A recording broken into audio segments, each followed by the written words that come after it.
Good morning! Na maliligo na kami. Si Daphne kumakain na sa baba. Maliligo na kami because we're going to the party sa event. And, yeah. Maliligo na kami. Hi! Nasa taxi na kami. Ayan yung tree. Tsaka andun yung mga cupcakes sa pahan na tsaka sa baba nito. So, we're on our way there.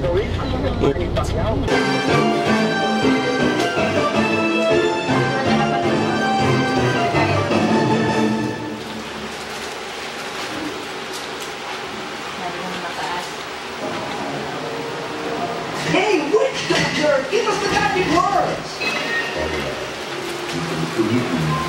Bye-bye! Let's go, Daph! Bakit? Okay lang po.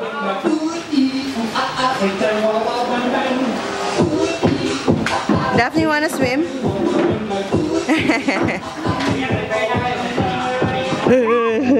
Malalim pa naman yan. Inggit. Ito yung yung party area. Uy, sweets ulit. Dami sweet.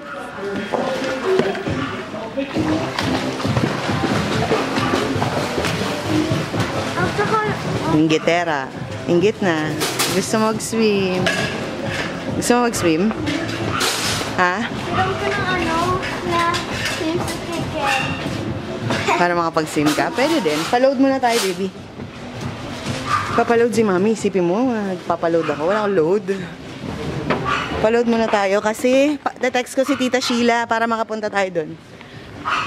William, basta Merkin sila. Sige, wait lang. Tingnan natin yung mapa ko. Mapa. Mommy has a map on her own. Ako na. Ano nga? Ako vlog. Ayun, tindahan. Gusto mo na soft drinks, baby? Swerte, may tindahan. Saan? Hindi ko nga makita eh. Taxi. Hi! Punta kami, bibili kami. Malapit na dito yung mga pinsan ko. Pinsan ko. Pinsan ko at saka pinsan ni Daphne. So, punta na rin kami doon. Walking distance lang. Si Carrie. Vlog kami doon. Alam mo ba itsura ng bahay nila, Mami? Hindi. Alam mo ba? Oo. Yellow. Pangatlong kanto. Kaliwa. Tas kanan, di ba? Sabi niya. Pangatlo. Mami! Mami! Nawala na kami. Pero nakasurvive ko naman. Kids. Yung sakit. Haba na ng nilakad namin. Maglalakad pa kami dire-diretso para makita yung bahay nila, Carrie. Mahirap to hanapin kasi kahit kami ni Mama noon, nahirapan kami dito. Naglakad lang kami dire-diretso. Hi, Colette. Hi! Introduce mo naman yung cousin mo. Ito si Carrie, cousin ko siya. First time niya dito. Iwi, Mag-weekend bakasyon. Hi guys, so we're finally home. And inuwi na namin yung pinsan ni Daphne. Hi, Ate Carrie. Seryoso? Hey! So, ayun. Natapos ako siguro mga around 10:30 doon. Kasi pumunta kami ng mga, umalis kami dito ng mga 8:15 yata. And then, nakarating kami doon ng mga past 9 na. And the event started at 10:30. So, saktong-sakto lang nakaalis na kami. And it was so pretty. Nakita nyo, di ba? It's so pretty. Tsaka yung location nilang ganda. Hindi nga ako nakapag-vlog. Sana nakita niyo isa ko pa pamangkin. He's so cute. And yun lang. What do you want to do today? Hindi. Simple lang. What do you want to do today? Chubby Bunny Challenge. Pwede. Dito na tayo mag-Chubby Bunny Challenge na. Sa vlog. Yeah. Sige. Bili tayo marshmallows. Kaya bibili tayo marshmallows. Very humble na lang. Para mas masarap. Baka lumuwa tayo. Sayang naman. Marshmallows are better. Okay. So mamaya punta kami, bili kami yung marshmallows. Nag-winburn ako. Winburn na naman. Alam mo yung 3 araw na yata akong hindi nag-workout. So, I'll do my best to have a workout mamaya hapon. Dami ko nga butlig-butlig na naman sa mukha. I think this is because of the moisturizer or oil na ginagamit ko ngayon. Kaya ako nagbubutlig. Pero kasi usually pag nagbabago ako ng moisturizer, pinagdadaanan ko talaga yung butlig moments eh. Pero hindi ganito katagal kasi usually pag nagbabago ako ng moisturizer, mga 1 to 3 days ako nagbubutlig and then eventually mawawala na siya. But this time, medyo prolong. Oh. Hi guys! Andito ako sa kwarto ng brother ko. Kasi aircon. Ang init kasi sa labas. Alam mo, actually, madilim sa labas, pero hindi pa rin umuulan. Ewan ko ba? Kaya, nakitambay muna ako dito. Aircon. Kasi andito yung 2 bata kanina. So, pinayagan sila ng mom ko na mag-aircon. Swerte nila, no? Pag ako ayaw. Kaya ito, super kalat. Diba? Total wreck ang kwarto. Anyway, may gusto lang ako i-share kasi, alam nyo, as you know, di ba, last year, nag-separate kami ng ex ko. Di ba? I just wanted to share. Alam nyo, nahihirapan ako na, though recover na ako, okay na ako ngayon. Hindi na ganun, hindi na masakit, ganyan.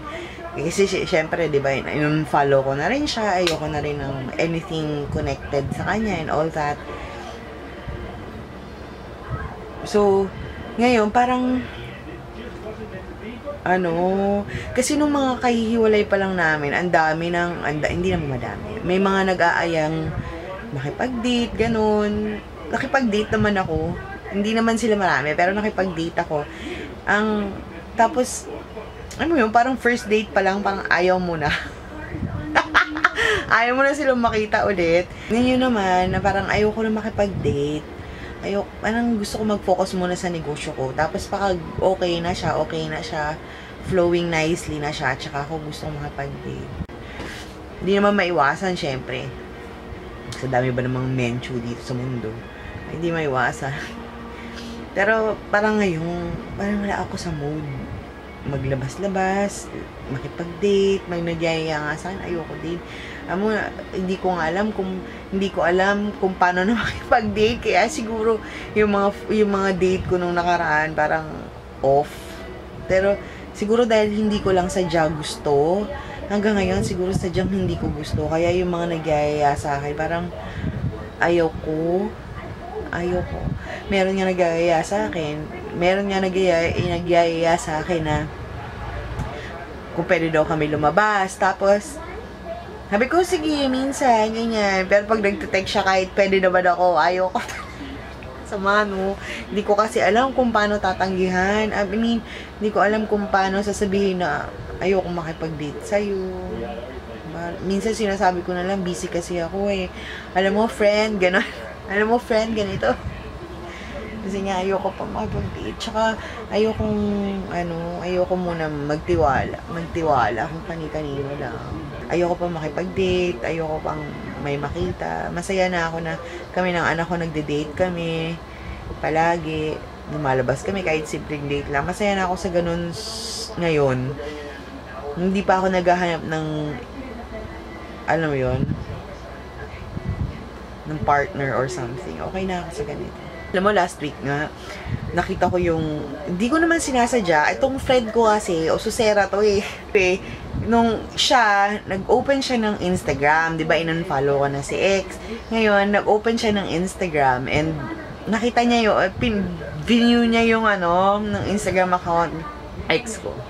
Parang may nakita siyang bagong girlfriend, or dating, or something.